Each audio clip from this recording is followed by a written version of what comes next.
ঘটাবে, এর চাইতে আরো বেশি সুন্দর হবে। ভাই এখন তো মহিলারা মনে মনে কইব, হুজুর একটা পুরুষ জান্নাতের মধ্যে যাইব, যাইয়া 70টা বউ ভাইয়া লাইব, আমরা ভাই মুখিতা। ও মা, কান ফাতিয়া শুনো গো মা, তোমরাও ভাইবা। নবীজির যুগে এক মহিলা আল্লাহ নবীজির কাছে গেছেন, যা বলতেছেন, ইয়া রাসূলুল্লাহ, ইয়া হাবিবাল্লাহ, একটা জিজ্ঞেস করতাম। আমার তো এইবারে নবীজি বলতেছেন, কি কথা বলো? এইবারে মহিলাটা বলতেছে, ইয়া রাসূলুল্লাহ, এ আল্লাহর হাবিব, কিভাবে জিজ্ঞেস করি? আমার তো ভয় লাগতেছে, আমার তো সাহস মনের মধ্যে জাগতেছে না, আমার তো ভয় লাগতেছে, ডর করতেছে, কিভাবে জিজ্ঞেস করব? এইবারে আল্লাহর নবী বলেন, ও আল্লাহর বান্দি, তোমার কোনো ভয় নাই, কোনো চিন্তা নাই, তোমার কোনো পেরেশানি নাই।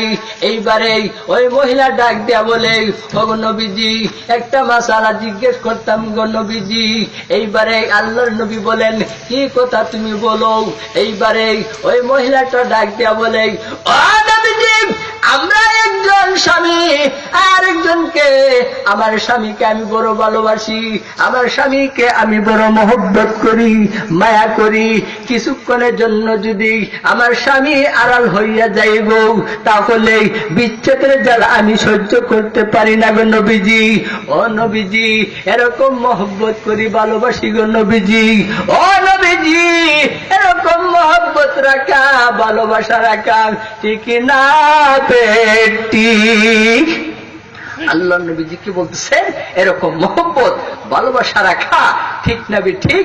এইবারে আল্লাহ নবী বলেন, ও আল্লাহর বান্দী, এরকম যদি কোন মহিলা তার স্বামীকে করে থাকে গো, তাহলে শুনিয়ারা করে ওই মহিলাটার চক্ষু অন্য পুরুষের দিকে যায় না বিদায় ওই মহিলাটা দিনে দিনে আল্লাহর ওলি হওয়ার সম্ভাবনা রয়েছে।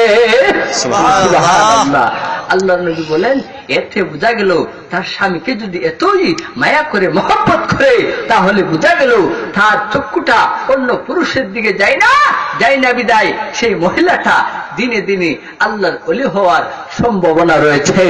এইবারে ভাই মহিলাটা মনের মধ্যে আরো সাহস যখন জাগছে, জাগার পরে আবার বলছে, ও নবীজি, আরেকটা কথা জিজ্ঞেস করতাম। এইবারে আল্লাহর নবী বলেন, কি কথা তুমি বলো? এইবারে ওই মহিলা বলে, ও নবীজি, আমরা দুইজন যখন মারা যাইব গো নবীজি, পরকালে আমরা দুইজন